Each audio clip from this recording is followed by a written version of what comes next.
Hello बच्चों, मैं doctor Ravi Dalmia आपका अनअकैडमी प्रोग्राम में स्वागत करता हूं। मैं पढ़ा रहा हूं आप लोग को स्ट्रेंथ ऑफ मटेरियल। उम्मीद करता हूं आप लोग को मज़ा आ रहा है। मज़ा आ रहा है कि नहीं आ रहा है? तो मैं ले चलता हूं आपको स्ट्रेंथ ऑफ मटेरियल की दुनिया में, और आज मैं पढ़ाता हूं लेक्चर नंबर 30। ठीक है, तो doctor Ravi Dalmia, PhD in mechanical engineering from IIT Kanpur 14 year से पढ़ा रहा हूँ, क्योंकि मेरी पीएचडी डिजाइन में है, इसलिए मेरे फेवरेट सब्जेक्ट है strength of material, theory of machine, machine design, engineering mechanics, engineering mathematics, structure and fluid mechanics and so on. बच्चों, आप हमारे साथ जुड़ सकते हैं टेलीग्राम चैनल या यूट्यूब चैनल। चैनल का नाम है द ग्रेट हॉल गेट। क्या नाम है बच्चों? The great hall gate. इसमें जुड़ सकते हैं, अपने दोस्तों को जोड़िए, अधिक से अधिक लोगों को जोड़िए, जिससे कि आप लोग एडवांटेज ले सकें। बच्चों, अनअकैडमी में दो तरह के कोर्स चलते हैं, एक होता है प्लस कोर्स और एक होता है आइकॉनिक कोर्स। प्लस में क्या क्या मिलता है? लाइव क्लासेज मिलती हैं, वीकली टेस्ट मिलता है, अनलिमिटेड एक्सेस मिलता है, क्रैश कोर्स मिलता है, और आइकॉनिक में आपको ये सब चीज़ें मिलती हैं। और ये आपको मैं दिखा रहा हूँ अनअकैडमी में प्लस की फीस और आइकॉनिक की फीस किसके लिए? ईएस के लिए और ईएससी के लिए और गेट के लिए। तो बच्चों क्या देख रहे हैं कि जब लंबा कोर्स लेते हैं, अधिक अवधि का कोर्स लेते हो, हर महीने की फीस क्या होती है? कम होती है। और जब कम महीनों का कोर्स लेते हैं तो उसकी हर महीने की फीस क्या होती है? ज़्यादा होती है। तो एडवांटेज किस में है? अधिक महीनों का कोर्स लेने पे आपको एडवांटेज ज़्यादा है। और मेरा कोड यूज कर रहे हैं रवि G10, तो आपको 10% का एक्स्ट्रा डिस्काउंट मिलेगा। और ये डिस्काउंट केवल आप ही को नहीं, आपका कोई मित्र हो गया, भाई हो गया, बंधु हो गया, वो मान लीजिए नीट की तैयारी कर रहा है, आईआईटी की तैयारी कर रहा है, किसी की भी तैयारी कर रहा है, तो मेरा कोड रवि G10 यूज करेगा तो उसको 10% का डिस्काउंट मिलेगा। तो बच्चों, इस समय ऑनलाइन में टेस्ट चल रहे हैं गेट के, और टेस्ट के लिए क्या है? आपको जाना पड़ेगा अनअकैडमी के ऐप पे, और टेस्ट के लिए रजिस्ट्रेशन कराना पड़ेगा। मेरा कोड यूज कर सकते हैं रवि D10, तो रजिस्ट्रेशन कराएंगे। तो ये टेस्ट कब से कब होंगे? एवरी संडे, जनवरी 2 to जनवरी 30। किसके लिए? गेट के लिए, जिससे कि 5 टेस्ट होंगे। कितने टेस्ट होंगे? 5, जिससे आपको पता चल पाए कि आपकी परफॉर्मेंस कैसी है, कैसी नहीं हो। ये टेस्ट फ्री ऑफ कॉस्ट है। क्या है? Free of cost. तो अधिक से अधिक संख्या में एनरोलमेंट करें टेस्ट के लिए और अपनी तैयारी देखें। और यहाँ पे ऑल इंडिया रैंक बनेगी, जिससे कि आपको पता चल पाएगा कि आपकी तैयारी कैसी है, कैसी नहीं है। तो टेस्ट होगा, फिर रिपीट कर दूं, एवरी संडे, जनवरी 2 to 30, जनवरी 2 जनवरी से 30 जनवरी के बीच एवरी संडे। क्लियर है इतना बच्चों? अनअकैडमी में डाउट का भी प्रोविजन है। डाउट अगर कोई आपका आता है तो अनअकैडमी प्लेटफॉर्म पे भेज सकते हैं। अनअकैडमी प्लेटफॉर्म पे भेजने पे आपके डाउट का भेज दिया जाएगा सोल्यूशन सहित आपकी लैंग्वेज में। तो बच्चों, इस समय काफ़ी ऑफर चल रहे हैं, इनाम चल रहा है, तो इसकी अधिक जानकारी के लिए आप अनअकैडमी प्लेटफॉर्म पे जाके जानकारी ले सकते हैं कि क्या ऑफर चल रहा है, कब कौन सा एग्जाम है जिसमें ऑफर है। तो हम चल रहे थे थर्मल स्टेज में, और मैंने चलते चलते बताया था कि अगर कंपोजिट बार है इस टाइप का, क्या बताया था? कि अगर कंपोजिट बार है इस टाइप का,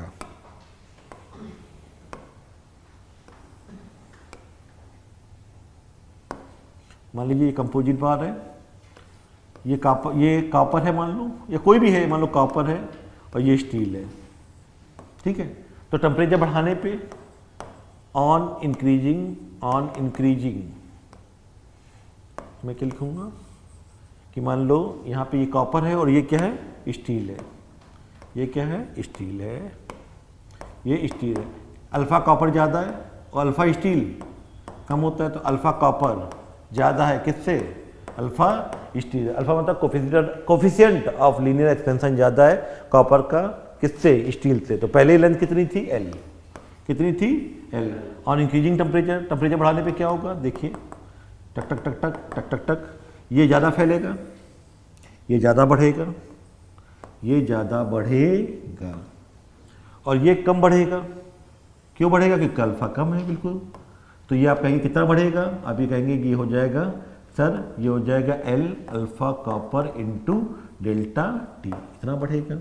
और ये कितना बढ़ना चाहेगा? अगर अकेला होता L alpha steel into delta T। अगर अकेले अकेले होते तो कॉपर कहता मैं इतना बढ़ता, स्टील कहता मैं इतना बढ़ता, लेकिन दोनों ने दोस्ती की है तो दोनों को साथ साथ चलना पड़ेगा। साथ साथ चलने का मतलब फाइनली वो लोग इतना बढ़े मान लो, तो ये तो ज़्यादा बढ़ गया, तो इसको दबना पड़ेगा और इसको क्या करना पड़ेगा, बढ़ना पड़ेगा, क्योंकि ये फाइनल हो गया, ये डेल्टा एल हो गया।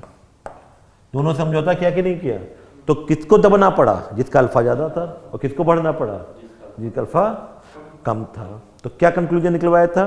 The material which have more alpha will in compression and the material which has less alpha will in tension. तो पूछा जाता है कंपोजिट बांड में टेम्परेचर बढ़ाने पे कौन से मटेरियल में टेंशन आएगा, कौन से मटेरियल में कंप्रेशन आएगा। तो वो मटेरियल जिसका अल्फा ज़्यादा है उसमें क्या आएगा, कंप्रेशन, और वो मटेरियल जिसका अल्फा कम है उसमें क्या आएगा, टेंशन।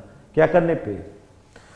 तो मान लीजिए अल्फा कॉपर है, ज़्यादा है अल्फा स्टील थे, तो टेम्परेचर बढ़ाने पे इसमें क्या आएगा, इसमें क्या आएगा, कॉपर में कम कंप्रेशन, और इसमें क्या आएगा, इसमें क्या आएगा, टेंशन। हाँ या ना? जवाब दे सकते हैं on increasing temperature, on increasing temperature, on increasing temperature. ये होगा सर कि इसमें क्या आएगा, जिसका अल्फा ज़्यादा होगा उस पर कंप्रेशन आएगा, और जिसका अल्फा कम होगा उस पर क्या आएगा, टेंशन आएगा। ठीक है। इसी प्रकार उल्टा क्या हो जाएगा, टेम्परेचर घटाने पे, टेम्परेचर घटाने पे इसमें क्या आएगा, इसमें क्या आएगा, टेंशन, और इसमें क्या आएगा, कंप्रेशन आएगा। अब देखिएगा, अब पूछा जाए कि कितना स्ट्रेन पैदा होगा, कितना स्ट्रेन पैदा होगा, तो ये कहो कि ये कितना बढ़ना चाहता था, L alpha copper delta T, और कितना बढ़ पाया, केवल डेल्टा एल। कितना इसने अपना को सेक्रीफाइस किया, तो वो कितना सेक्रीफाइस किया, L alpha copper delta T minus delta L. और इसने कितना बढ़ा, ये कितना बढ़ना चाहता था, L alpha steel delta T, और ये कितना बढ़ा, डेल्टा एल। तो इसने कितनी एक्स्ट्रा किया, ये इतने एक्स्ट्रा किया, delta L minus L alpha steel delta T. तो दोनों ने कुछ किया, एक घटा एक बढ़ा, तो कौन सी लेंथ, वो चेंज इन लेंथ जो स्ट्रेस पैदा करेगी, तो क्या लिखोगे, the change in length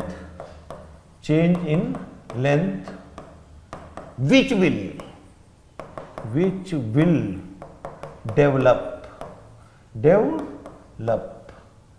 stress. कितनी हो जाएगी लेंथ, वो लेंथ हो जाएगी, देखो आराम से देखो, ये कितना बढ़ना चाहता था, अकेला होता तो L alpha copper delta T, और बढ़ा कितना ही, केवल डेल्टा एल, क्योंकि दोनों यहीं पे आके रुक गए। तो कितना बलिदान, इतने वो क्या किया, इतने का आप कहेंगे सर वो लेंथ हो जाएगी L alpha copper delta T minus delta L. ये किसके लिए हो गया, कॉपर के लिए। किसके लिए हो गया, कॉपर के लिए। और स्टील में क्या होता है, ये कितना बढ़ाना चाहता था, एल अल्फा डेल्टा टी, और बढ़ कितना गया, डेल्टा एल। तो इसमें क्या हो जाएगा, plus delta L minus L alpha steel into delta T. तो डेल्टा एल कट जाएगा, यहाँ क्या आ जाएगा बच्चों, एल डेल्टा टी, और ये क्या जाएगा, alpha copper minus alpha steel. तो बच्चों ये वो लेंथ है जो क्या पैदा करेगी, स्ट्रेस। मैं बढ़ना चाहता था इतना, लेकिन मुझे फाइनली इतना बढ़ना पड़ा, तो कितनी सेक्रीफाइस किया मैंने, L alpha copper delta T minus delta L. और मैंने कितना बढ़ा, ज्यादा, मैं बढ़ना चाहता था L alpha steel delta T, बढ़ कितना गया, डेल्टा एल। तो मैंने कितना आगे बढ़ा, तो delta L minus L alpha steel delta T. तो मैंने वो लेंथ जो रिस्पॉन्सिबल होगी, वो चेंज इन लेंथ जो रिस्पॉन्सिबल होगी क्या पैदा करने के लिए, स्ट्रेस पैदा करने के लिए। तो डेल्टा एल कट गया, तो ये क्या गया, L delta T alpha copper minus alpha steel. Carry clear, बिल्कुल। एक कह रहा था मैं इतना बढ़ना चाहता था, लेकिन दोस्ती की है तो इतना ही बढ़ पाया। तो कितना सेक्रीफाइस किया उसने, L alpha copper delta T minus delta L. और एक कह रहा मैं इतना ही बढ़ पा रहा था, और मुझे बढ़ा दिया गया इतना, बढ़ा कितना दिया गया, डेल्टा एल। तो कितना में बढ़ा, delta L minus L alpha steel delta T. तो ये वो चेंज इन लेंथ होगी दोनों में जो क्या पैदा करेगी, स्ट्रेस पैदा करेगी। ये वो चेंज इन लेंथ आ गया, ये वो चेंज इन लेंथ आ गया, डेल्टा एल डैश। तो आपसे पूछा जाए कि स्ट्रेन कितना होगा सिस्टम में, तो टोटल स्ट्रेन कितना हो जाएगा, आपसे कहा जाएगा स्ट्रेन कितना होगा, तो आप कहेंगे स्ट्रेन कितना हो जाएगा सर, टोटल स्ट्रेन क्या आ जाएगा, अब डेल्टा एल डैश निकाल चुकी हूँ, उसको किससे नीचे ले आओ एल, तो क्या हो जाएगा ये alpha copper minus alpha steel into delta T. तो टोटल स्ट्रेन आ गया, टोटल स्ट्रेन कितना आ गया alpha copper minus alpha steel into delta T. और टोटल स्ट्रेन मतलब स्ट्रेन किसके किसके अंदर, अकेले तो था नहीं, एक कॉपर था और एक स्टील था, तो क्या हो गया strain in copper plus strain in steel equal to alpha copper minus alpha steel into delta T. और स्ट्रेन पता मालूम है, तो ये एक कंसेप्ट हो गया। टोटल स्ट्रेन का मतलब strain in copper plus strain in steel equal to alpha copper minus alpha steel into delta T. इसको स्ट्रेन में बदलना चाहो तो स्ट्रेन में क्या हो जाएगा, ये हो जाएगा copper sigma copper Hooke loss से sigma copper upon E copper plus sigma steel upon E steel equal to alpha copper minus alpha steel into delta T. तो बच्चों एक फॉर्मूला आ गया। लोग तरह तरह के एक्सप्लेनेशन देते हैं, हम कभी भी आएगा तो total strain in copper and steel equal to कितना होता है alpha copper minus alpha steel into delta T. Strain का फॉर्मूला क्या होता है अल्फा डेल्टा टी। यहाँ क्या आ गया, बस दो मटेरियल है तो alpha copper minus alpha steel into delta T. और मटेरियल कितने हैं, दो, तो टोटल स्ट्रेन कितने कॉपर में और स्टील में। और स्ट्रेन निकालने का फॉर्मूला क्या होता है हुक लॉ से sigma upon E sigma upon E. ये इक्वेशन आ जाएगी कि नहीं आ जाएगी। और दूसरा ध्यान रखिएगा सिस्टम इक्विलिब्रियम में है, दूसरा सिस्टम किस में है इक्विलिब्रियम में। सिंस यह लिखेंगे सिंस सिस्टम इज इक्विलिब्रियम। तो इक्विलिब्रियम में तो दोनों नेट फोर्स क्या होना चाहिए, माने दोनों ने दोस्ती की है तो निभानी पड़ेगी, तो दोनों में फोर्स क्या होने चाहिए बराबर। नहीं, फोर्स किसके अंदर कॉपर के अंदर इक्वल टू फोर्स क्या होना चाहिए स्टील के अंदर। जितना फोर्स कॉपर में होगा उतना ही फोर्स क्या होगा स्टील में। और ये कितना होता है sigma copper into A copper equal to sigma steel into A steel. तो कितनी इक्वेशन आ जाएंगी, दो इक्वेशन। तो जो भी निकालना होगा निकाल सकते हैं। तो आप कहेंगे सर कुछ भी नहीं था, लॉजिक क्लियर हो गई मुझे। फोर्स दोनों में बराबर, सिस्टम इक्विलिब्रियम में तो दोनों फोर्स क्या होंगे बराबर होंगे, और दोनों फोर्स बराबर होंगे sigma copper into A copper equal to sigma steel into A steel. और दूसरी क्या है total strain equal to E alpha copper minus alpha steel into delta T. याद करने का तरीका, स्ट्रेन का फॉर्मूला होता है, अगर सिंगल होता है स्ट्रेन का फॉर्मूला क्या होता है alpha delta T. Alpha delta T, यहाँ दो मटेरियल है तो alpha copper minus alpha steel into delta T. और स्ट्रेन मतलब स्ट्रेस अपॉन ई। ये क्या होगा स्ट्रेन कॉपर में और ये क्या होगा स्ट्रेन स्टील में। और सिस्टम इक्विलिब्रियम में, तो इक्विलिब्रियम में तो फोर्स बराबर होने होंगे। तो कभी भी अगर ईएस का मेंस का सवाल आ गया तो कर सकते कि नहीं कर सकते, दो इक्वेशन बनेंगी। पहली इक्वेशन फोर्स बराबर कर दीजिएगा इक्विलिब्रियम में, और दूसरा क्या टोटल स्ट्रेन। स्ट्रेन किसके अंदर कॉपर के अंदर प्लस स्टील के अंदर किसके बराबर होगा alpha copper minus alpha steel into delta T. ये क्या है इक्वेशन नंबर 1 और ये क्या है नंबर 2। अब कभी कभी बच्चों केस 4 में ऐसे दे देगा तुम हो और यहाँ लोड लगाया गया है। मान लो ये लोड लगाया गया है, क्या लगाया गया है लोड, यहाँ लोड लगाया P। कुछ एक लोड 10 लोड कुछ भी लगा सकता है। तो मैंने कहा था अगर सिंगल लोड लगाए P, क्या लगा केवल लोड लगाए, तो लोड में क्या बनाते हैं रिएक्शन निकालने का तरीका क्या होता है। अगर आपसे कहा जाता है रिएक्शन निकालिए तो आप क्या मानते थे यहाँ पे R1 और ये क्या मानते थे R2। केवल लोड लगाए, केवल एक्सटर्नल लोड लगाए, एक लोड भी हो सकते 10 लोड भी हो सकते थे। हमको रिएक्शन निकालना है R1 R2। तो मैंने क्या तरीका बताया था, मैंने कहा था कि आप बनाइएगा रिएक्शन कुछ भी मान लीजिएगा, आगे पीछे कहीं भी मान लीजिएगा। ज़्यादा जानकारी के लिए आप मेरे पुराने वीडियो देख सकते हैं। अभी मैं कौन सा लेक्चर पढ़ा रहा हूँ 25 पढ़ा रहा हूँ या 26 जो भी लेक्चर पढ़ा रहा हूँ उसके पहले के वीडियो देख सकते हैं। तो जब भी केवल मान लीजिए दोनों एंड क्या है फिक्स हैं और केवल लोड लगा है एक्सटर्नल P, तो P लगा है तो इसके लिए मैंने आपको बताया था एक्सियल लोडिंग डायग्राम बनाते हैं। एक्सियल लोडिंग डायग्राम कहते हैं थ्रस्ट डायग्राम, क्या कहते हैं उसको थ्रस्ट डायग्राम। तो कैसे बनाते हैं, एक रीजन हो गया AB, एक रीजन क्या हो गया BC और यहाँ रिएक्शन आएगी R1 और यहाँ आएगी R2 और डायरेक्शन कुछ भी मान लेते हैं, आगे पीछे कुछ भी मान लो। हमने दोनों रिएक्शन क्या मान ली, बाहर की तरफ। किधर मान ली, बाहर की तरफ। गलत होंगी तो अपने आप निगेटिव आएंगे। तो हम क्या बना लेंगे, यहाँ पे थर्स्ट डायग्राम बना लेंगे। थर्स्ट डायग्राम बनाएंगे तो एक लाइन खींचेंगे, यहाँ काटेंगे धार, कितना है R1, कितना होगा पहले रीजन में हो जाएगा, ये काफ़ी सिखा चुका हूँ मैं चीज़ें, R1 और इस रीजन में काटेंगे धार, कितना होगा R1 माइनस P, ये कितना हो जाएगा R1 माइनस P। ठीक है, तो कोई पूछेगा हमने पूरा ये कौन सा डायग्राम होता है, thrust diagram. Thrust diagram advantage क्या होता है, एडवांटेज ये होता है थ्रस्ट डायग्राम हमने लेफ्ट से बनाया, आप चाहो तो राइट से भी बना सकते हो। यहाँ काटा धाड़, कितना है R1 खींच रहा है तो पॉजिटिव, यहाँ काटा धाड़, कितना है R1 माइनस P। तो इस रीजन में कितना लोड लग रहा है R1, इस रीजन में R1 माइनस P। और आपको पता है डेल्टा L कितना होगा, 0। तो डेल्टा L क्या होगा, डेल्टा L का फॉर्मूला क्या होता है, PL upon A, PL upon A। तो यहाँ पे कितना होगा R1 और ये मान लो लेंथ कितनी है A और ये कितनी है B, तो क्या होगा R1 A PL upon A। Area मान लो कि एरिया ये A है तो एरिया दोनों का सेम है, तो A और E। दूसरे में क्या होगा लोड, R1 माइनस P और लेंथ कितनी है B upon A E equal to 0। ये सिखाया था ना आपको। तो यहाँ पे मैं बेर क्यों रिपीट करता हूँ, चीज़ें रिपीट हो जाए।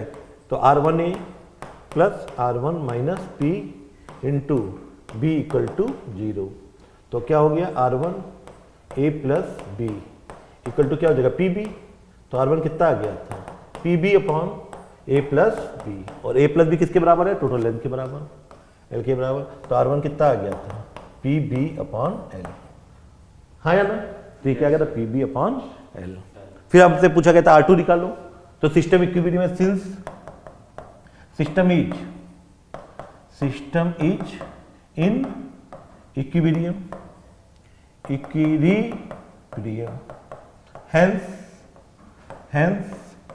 हेंस क्या, हेंस आप कहेंगे net force sigma F X equal to क्या होगा 0।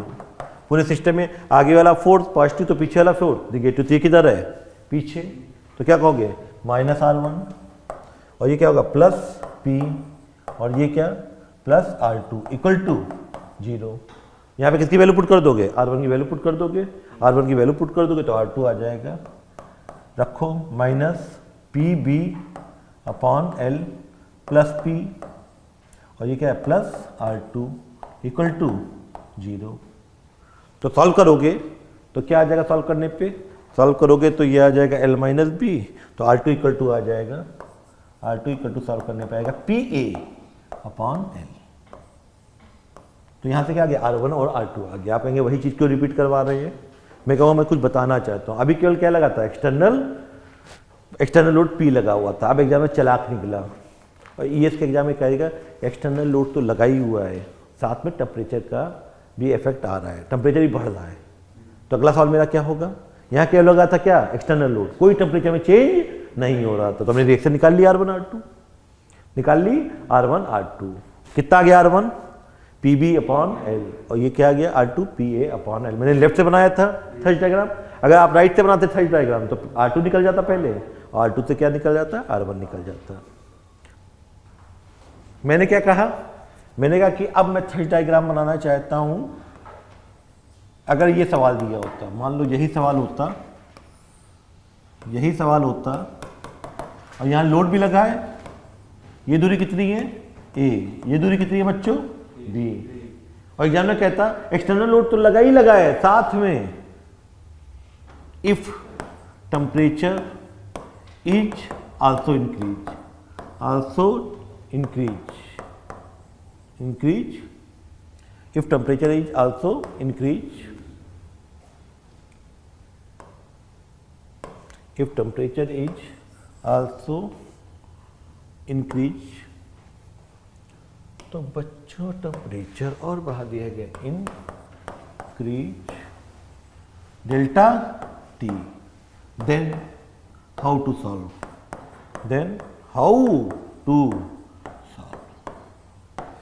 सवाल में क्या एक्सटर्नल लोड भी लगा है और टेम्परेचर भी चेंज हो रहा है। तो आप कहेंगे कोई बात नहीं सर, लड़ते हैं देखते हैं क्या होता है। तो आप कहेंगे कि सर टेम्परेचर भी बढ़ रहा है तो हमें कोई दिक्कत नहीं है। कैसे करेंगे?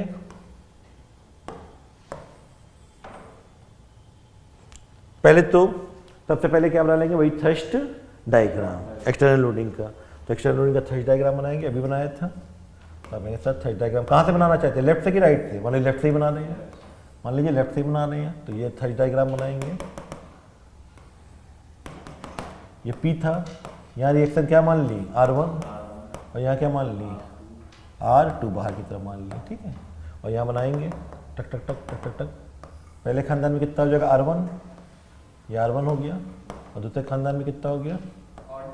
R2, R1, ये R1 है, यहाँ कितना हो जाएगा? R1 minus P। हम एक ही तरफ से बनाते हैं ना, लेफ्ट से। तो पहले खानदान काटा R1 और यहाँ काटा तो R1 माइनस P। ज़्यादा जानकारी के लिए आप मेरे पुराने लेक्चर देख सकते हैं जो कि YouTube में फ्री ऑफ कॉस्ट पड़े हुए हैं, ठीक है। तो आप कहेंगे कि सर यहाँ पे एक्सटर्नल लोड भी है, आपने थ्रस्ट डायग्राम बना लिया। ये क्या बना लिया? Thrust diagram. क्या बना लिया? Thrust diagram. थ्रस्ट डायग्राम क्यों बनाते हैं? इससे ये पता चल जाता है किस रीजन में कितना लोड लगा है। तो ये कितना था? A दूरी, ये कितनी दूरी थी? B। टोटल दूरी कितनी थी बच्चों? L। अब हमको लिखना है, हमको पता है दोनों एंड फिक्स है, तो डेल्टा L इक्वल टू कितना है? 0। डेल्टा L इक्वल टू कितना है? 0। तो हम एक्सटर्नल के लिए भी लिखेंगे और थर्मल के लिए भी लिखेंगे। तो क्या इक्वेशन आएगी? एक्सटर्नल के लिए क्या आएगी? यहाँ कितना आएगा? R1, लेंथ कितनी है? A, R1 A upon AE। कोई दिक्कत? ये ए बी रीजन में लोड आ गया। ये लोड आ गया कि चेंज इन लेंथ आ गया? चेंज इन लेंथ, क्योंकि आपको टोटल चेंज इन लेंथ कितनी है? 0। तो इस रीजन में क्या हो जाएगा? R1 लेंथ कितनी है? A। क्या फॉर्मूला लगा रहे हैं? PL upon A। P कितना है? R1 A upon capital AE। अब दूसरे रीजन में क्या है? लोड R1 माइनस P, और लेंथ कितनी है? B upon A। ये तो एक्सटर्नल लोड का इफेक्ट आ गया। और टेम्परेचर का इफेक्ट क्या होता है? टेम्परेचर के कारण क्या होता है? डेल्टा L क्या होता है? L alpha delta T। तो L कितना है? L टोटल कितना है? एक ही मटेरियल है, तो L का मतलब L, और alpha into delta T equal to किसके बराबर करोगे? 0। तो ये किसका इफेक्ट है? Due to external load, due to external. और ये क्या है? Due to temperature change. किसके बराबर कर देना? 0 के बराबर। किसके बराबर कर देना? 0 के। तो आपका क्या आ जाएगा? R1 आ जाएगा कि नहीं आ जाएगा? कोई रटना नहीं है, बस चुपचाप आपने क्या किया, जैसे बनाते थे वैसे किया था, बस किसका इफेक्ट वो बढ़ा दिया? टेम्परेचर का effect, L alpha delta T। ये क्या हो गया? टोटल चेंज इन लेंथ कितना होना चाहिए? 0। तो यहाँ से क्या आ जाएगा? R1 आ जाएगा। और उसके बाद क्या होगा? सिस्टम इक्विलिब्रियम में है। सिस्टम किस में है? इक्विलिब्रियम में। तो सिस्टम इक्विलिब्रियम में, ये चित्र में कहोगे। इसके बाद आफ्टर देन ये क्या था? R1 था, ये क्या था? R2 था। लोड कितना लगा था? P। ये दूरी कितनी थी? A। ये दूरी कितनी थी? टोटल लेंथ कितनी थी? तो we get R1। After then system is in equilibrium,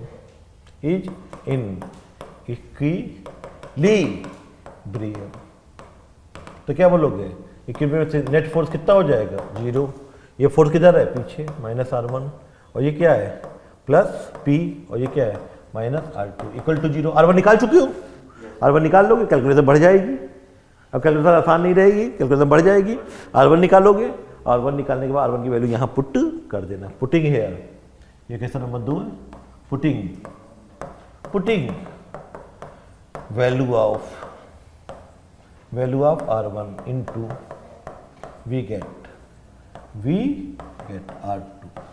बात पल्ले पड़ी कि नहीं पड़ी? लोगों को कंसेप्ट नहीं, लोग रटते हैं कि अब आप कहेंगे सर चाहे एक्सटर्नल लोडिंग हो और टेम्परेचर भी आ जाए मुझे डर नहीं लगेगा। हर चीज से लड़ने के लिए मैं तैयार हूं, क्योंकि मुझे कितना भी कठिन सवाल दे रही है इसमें मेंस में, तो मैं एक्सटर्नल लोडिंग से भी निपट लूंगा, थर्मल से भी निपट लूंगा। अब मुझे रटने की जरूरत नहीं है। क्लियर है? क्योंकि मुझे पता है एक्सटर्नल लोडिंग के लिए थ्रस्ट डायग्राम बनाते हैं, बस किसका इफेक्ट बढ़ा देना है? टेम्परेचर का।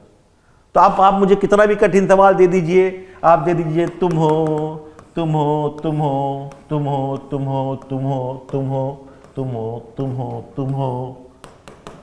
यहाँ लोड लगा दीजिए सर P, यहाँ लगा दीजिए 4P और टेम्परेचर बढ़ा दीजिए, टेम्परेचर अल्फा दे दीजिए 10⁻⁵ और टेम्परेचर बढ़ा दिया कितना 40।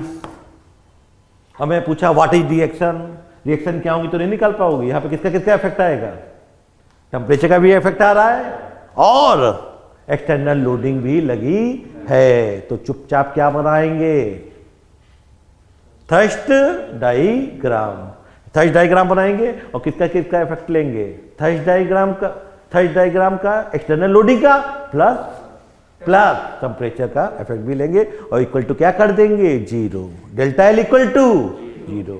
प्यार से R1 निकल आएगा, R1 निकल गया और सिस्टम इक्विलिब्रियम में तो R2 भी निकल जाएगा। क्लियर है कि नहीं। तो आप चाहे ES में आ जाए कहीं दे दे एक्सटर्नल लोडिंग और टेम्परेचर का इफेक्ट, जिंदगी क्या हो जाएगी, आसानी से सवाल निकलने लगेंगे। कॉन्फिडेंस आया कि नहीं आया। अगर नहीं आया कॉन्फिडेंस तो मुझे लिख के भेजिएगा कि सर ये चीज़ समझ में नहीं आएगी। मुझे खुशी होगी अगर आप कुछ मुझसे चीज़ नहीं समझ में आई हो, आप मुझसे पूछ रहे हैं तो कमेंट करिएगा अगर जो चीज़ ना समझ में आई हो। क्लियर है बच्चों। या मुझे फ़ोन कीजिएगा अगर कोई चीज़ समझ में नहीं आई है। मेरा काम है, आप मेरे क्या हैं, मैं आपका टीचर नहीं हूँ, मैं आपका क्या हूँ, कोच हूँ। क्या हूँ, कोच। और कोच का काम है जब तक बच्चों को सिखाते रहना जब तक कि बच्चों को समझ में ना आए। ठीक है, तो इसी के साथ विदा लेता हूँ, मिलता हूँ नेक्स्ट लेक्चर में नए जोश के साथ। धन्यवाद, शुक्रिया, खुश रहिए, मस्त रहिए।